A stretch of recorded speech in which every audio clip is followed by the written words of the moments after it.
কঠিন কার্যক্রম করেছে। সেদিন আমরা যেখানে দায়িত্বে নিয়েছি, আমাদের দায়িত্বটা কঠিন দায়িত্ব, ন্যায় পথে পরিচালিত হতে হবে, সৎ পথে থাকতে হবে। অতীতের সরকার যারা লুটপাট করেছে, দুর্নীতি করেছে, আপনার কি আবার ব্যবসা করে একজন এমপি হলো মন্ত্রী মোদী কি আবার ব্যবসা করছে, তাহলে চিন্তা করেন এই দেশটাকে আওয়ামী লীগের সময় সারা দেশ মাদকের সয়লাভ করেছে। আমাদের সময় লাগছে যেন আমরা মাদক খাইও না, ব্যবসা করতে দেবো না, মাদক চলবেই না। কিভাবে দেখেন ওই যে ওই ছিলাম একটা মেয়ে পুলিশ অফিসারে, পুলিশ আগে হয়তো টাকা দেয় না, যে কোনো ঘটনা ঘটছে রাত্রিতে পুলিশ মাকে জমা করতে, বাবাকে জমা করছে, তাই না? মদকে দরজা দিয়ে বলে মা দরজা করো, মানে বই কিনে তাহলে কত অসভ্য। মদকে আমন্ত্রণ বলে বই ফাঁক করে বলছে, সেটা এদিক খেয়াল করে ওই যদি মা যারা বলে তাদের জ্ঞান থাকে। এই জন্য মদ নেশা ঠিক আমাদের আমাদের জনগণের কাজ করতে হবে। আমাদের যে কারণে মানুষ ভোট দিয়েছে সে আশা তাদের বাস্তবায়ন করতে হবে। 100% না পড়লেও 50% কাজ করতে হবে। কিন্তু জনগণ আমাদের আবার ভালোবাসছে, আমাদের দ্বারা যাতে জনগণ কষ্ট না পায়, আমাদের যাতে জাতি যাতে পিছিয়ে না যায়। বলেছে সবার আগে বাংলাদেশটাকে ভালোবাসতে হবে, তারপর বাংলাদেশের মানুষকে ভালোবাসতে হবে। তাহলে আমরা দলকে থাকতে হবে। হাজার হাজার করে ধরো না, আমার জনগণ না খেয়ে থাকবে, না খেয়ে থাকবে, আমি সারা জগৎ গাড়ি বাড়ি করে আমি একদম অস্বীকার হবো, এই যে আমি তো সবার জন্য, আর সবাই আমার জন্য, আর সবাই ভালো থাকলে আমি ভালো থাকবো। যে দায়িত্ব বলি ভাইরা আমার মায়েরা, আপনার দল হয়ে সৎ হবে। এই যে আমরা কার্ড পেয়েছিলাম, কিছু কিছু দুর্নীতি আমরা লক্ষ্য করেছি, এটা করা যাবে না। রিলিফ কার্ড রিলিফ কার্ড দিয়ে যারা টাকা খায় তারা কিন্তু মানুষ হতে পারে, তাহলে গরিবের কিন্তু এটা করা যাবে না। ওই ল্যাট্রিন দিয়েছি, তারপরে আপনার কি হয় আমাদের এখানে দিয়েছে, কিন্তু দেখেন এখানে দুর্নীতি নাই। হয়তো যে চেয়ারম্যানরা কিছু দিয়েছে, হয়তো কিছু করেছে, যেমন ল্যাট্রিন দিচ্ছি আমরা, কেবল দিচ্ছি আমরা, দুর্নীতি ধরে দিতে পারি কিছু না আমরা করছি। কোন দুর্নীতি আমরা মান্না দিয়েছি আমরা, কিন্তু সরকার কিছু টাকা জমা দেওয়া হয়েছে, সেটা কিন্তু নেতারা খায়নি।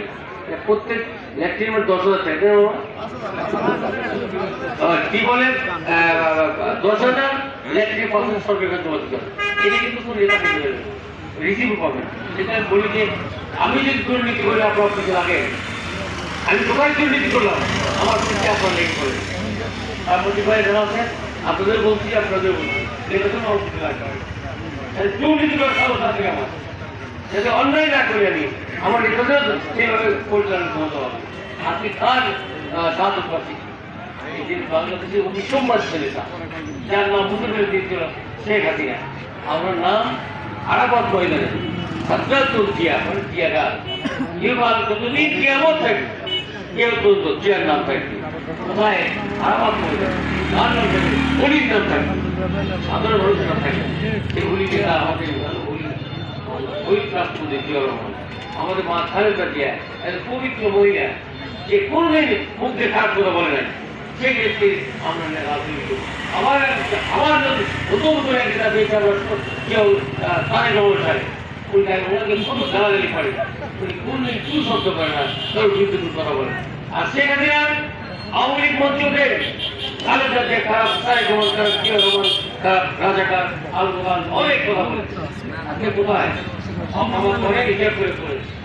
আজকে দেশ গোষ্ঠী সব পালিয়েছেন, যেন ফলে ফেল যারা আসেন পুরো পড়া করবো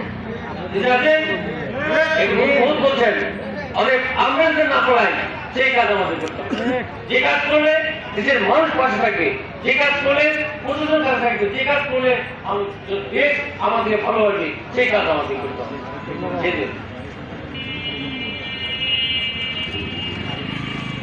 শেখ হাসিনা নিজে ইন্ডিয়াতে মুসলমান অত্যাচার করছে, ওনার টু শব্দ নাই। ওই তো ভারতে আছেন, ওই মোদী বন্ধু তো বলেন, মোদীকে বলেন মোদী বন্ধু, এই বাংলাদেশে অত্যাচার হবে না, এটা কিন্তু করা যাবে না। আমরা জানোয়ার না, আমরা মুসলমান, আমরা বৎসায়ী জাতি, মুসলমানকে অন্যায় করে আঘাত করে না। আরম্ভ করতে পারে। বাংলাদেশের যারা হিন্দু রয়েছে তারা পর্যাপ্ত ভোট দিয়েছে আমাদের, বিএনপি ভোট দিয়েছে, তারা আমাদের ভাই, ওরা আমাদের বোন, ওদেরকে আমাদের সমস্ত দায়িত্ব আমাদের। ইন্ডিয়ার বিরুদ্ধে আমাদের কথা বলতেই হবে। ইন্ডিয়া যেভাবে আমাদের মা বোনকে, আমাদের মুসলমান বাচ্চা করছে, এটা আমরা প্রতিবাদ জানাই। এই মধ্যে আমরা প্রতিবাদ জানাচ্ছি। আমি একটা দিকে না করি, গরম লেগেছে আপনাদের, আমাদের সবাই বক্তব্য রাখবেন। আর দেশটাকে আমরা সুন্দর করতে চাই। দেশের রায়গঞ্জ তাদের মানুষ যদি ভালো থাকে তাহলে আমি ভালো থাকি, আর রায়গঞ্জ মানুষ যদি অসুস্থ হয়ে যায় তাহলে রাজনীতি করা আমার কোনো সার্থকতা নেই। আমি আমার রাষ্ট্রপতি শহীদ জিয়াউর রহমানের আমার আত্মার মাত্রা কামনা করি, আল্লাহ আমাদের জান্নাতুল ফেরদৌস দান করুন। এই প্রত্যাশাকে আমি আমার বক্তব্য শেষ করছি। খোদা হাফেজ, বাংলাদেশ জিন্দাবাদ। আসসালামু আলাইকুম।